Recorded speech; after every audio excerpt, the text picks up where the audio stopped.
welcome back. Now, it's important to eat healthy and a balanced diet when you're pregnant. That's not only going to give you, your body, the nutrients that it needs, but also help your baby grow and develop. Nutritional therapist Heather Leeson is here for the final segment of our baby series to discuss, sorry, fix my hair there, all things pregnancy nutrition.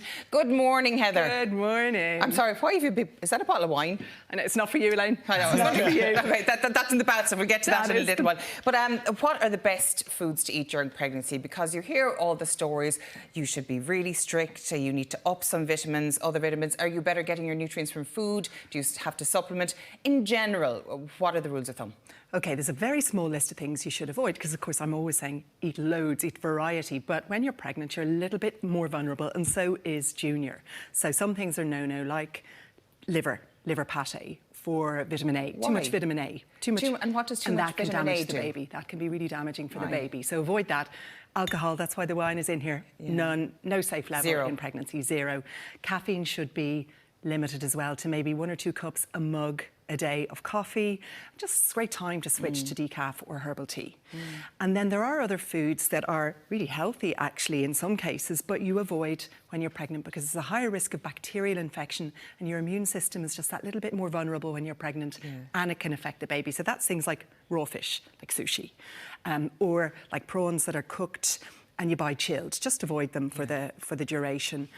Undercooked eggs or raw eggs. Now, you want to have a fairly well-boiled egg. Avoid things like mayonnaises. Commercial will be fine, but homemade mayonnaises or chocolate mousse, where you'd use raw egg. Mousse? No, homemade chocolate mousse. If someone makes it with raw egg, don't panic, Elaine. Not that there's any chance of you being pregnant, Cured. On behalf of all pregnant mothers everywhere, I am aghast. You can't have chocolate mousse. You can have other forms of chocolate.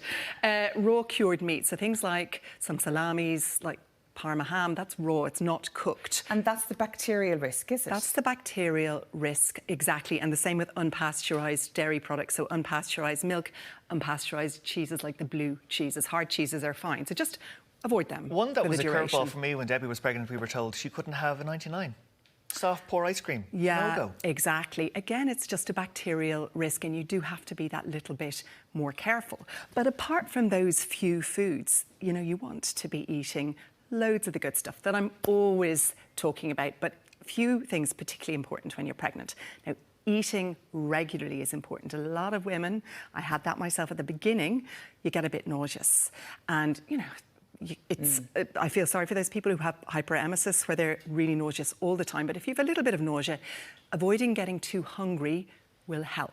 So just nibble. Nibble, exactly. And ginger is brilliant. Loads of research on ginger. So ginger teas, ginger grated into teas, ginger biscuits. These little biscuits are great because they come in packs. You can pop them into your bag, or ginger sweets. So ginger is brilliant for nausea. Fibre, really important for all of us, but you want to keep the pipes moving. Things are a little bit squashed in there when you're pregnant. So whole grain everything. It's got more nutrients. But water as well. If you're having the fibre, you need to have the water, or else it's not pleasant.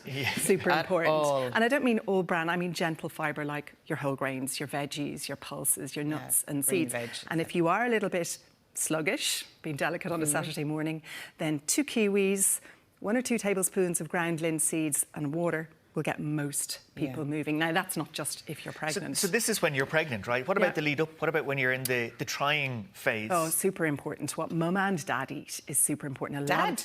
Absolutely. A lot of our patients come into us to see what nutrients you can do as a man in this process. 100%. It's a really good point, Killian. When you're trying to conceive, mum and dad should be, there's a kind of a training period of at least 3 months, ideally longer, where you're really, what you eat when you're trying to conceive, both mum and dad, has an impact on baby's health throughout their life. It's amazing. What, the whole myth of eating for 2, that's pretty much been thrown out the window, because I thought that's one of the benefits of getting pregnant. It's like, hooray, I can eat what I want. No. Absolutely not. I mean, you need a little bit more at the beginning, first trimester, minimal. And it does depend on whether you're already carrying a little bit of weight before you go into your pregnancy. But for most people, minimal in the first trimester, a couple of 100 calories in the second trimester. So that might be like a piece of fruit and a palmful of nuts, just a minimal. That's it. That's it. So it's not an Indian meal for 2 you're having. It's just a box of Quality Street. No, it's and then the final trimester, 400 or 500 calories. I'd say another small meal, because again, when everything is squashed, you're better eating small meals more often. So, because it was definitely one of those things in our house anyway. There was a sweet drawer appeared in the fridge, and it was just a given that it was, well, there's more than just me eating here now. And it's like, we thought that was the norm, that you ate more because you're growing a human. Now, you do need to eat a little bit more at the back end, but you want to be only thinking... a couple of hundred calories, that's it's minimal. And also, you want to be thinking, get the good stuff in, because that's good for mum and for baby. Now, there's a couple of other things that are also really important. Iron is one. Now, 1/3 of women in Europe are iron deficient in pregnancy. You're making a new circulatory system. We have higher iron requirements, so it is important to eat iron-rich foods. That's, lovely Irish meat 2 or 3 times a week, and things like lentils, tofu, green leafy veg, dried apricots. They're all good sources of iron. But if you're feeling any of the symptoms of iron deficiency, like tired, breathlessness, palpitations, or if you've been deficient in iron before, get it checked, because you will need an iron supplement when you're pregnant. And I know you're already feeling a little bit rough maybe, and a lot of iron supplements like the Galfer type ones can be very hard in the stomach. They are quite... But there are loads of much more easily absorbed one. We use one in clinic called BioCare Iron Complex, and it's really gentle, but health food store would be able to recommend that. Do you have that one here? I think it's this one here. Yeah. So that's much more gentle. It's not going to affect your stomach. So if in doubt, check it out. Yeah, and you need to supplement a lot, especially before pregnancy. Folic acid is huge. There's spina bifida in my family, so 100%. all the girls are very paranoid about it. Everyone, even if you're thinking about it, you should be taking folic acid. Now, I will say that what I would typically recommend in clinic is a multi that has the folic acid in it, but also has a little bit of everything else. So you're covering all bases, but you need a multi that's suitable for pregnancy, because you have to be super careful with supplementation. Loads of pregnant women take them, 70%, but it has to be suitable for pregnancy. Hypervitaminosis is a real problem. If you have too much of certain vitamins, it can be quite as bad as having too little. 100%. And there's some formulas that would have herbs or like too much vitamin A, for example, so you have to be super careful. So we would always use a prenatal multivitamin, like NHP is one brand, but there's loads of good brands. Again, talk to your health food store.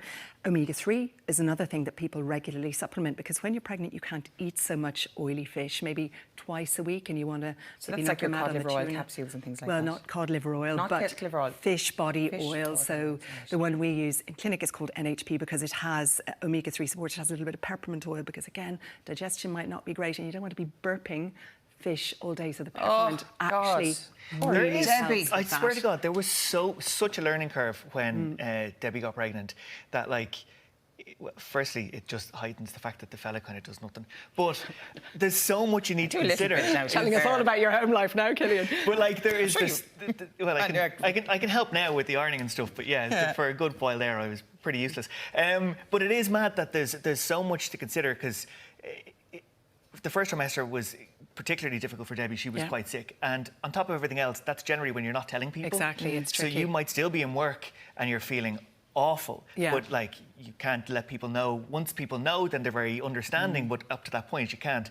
So it could be difficult to even get your usual meals in. Exactly, and that's where the multi can be really helpful, just to make sure you're covering bases, and then when things calm down and you do feel like a little bit more fish or more of the healthy food, then you can bring them back in. Why cravings, very quickly before we go, because when cravings and why cravings, because that always baffles me. Yeah, some of it is a little bit of an urban myth. Some of it is, so for example, this idea of pica, where people are eating the dirt, that's a vitamin deficiency. So get your levels checked out. Yeah. Your body kind of is So if you're craving strange things, like you're eating paper or you're eating coal or something like that, that's obviously a deficiency. dodgy. If you're craving Quality Street, that's probably a different matter altogether.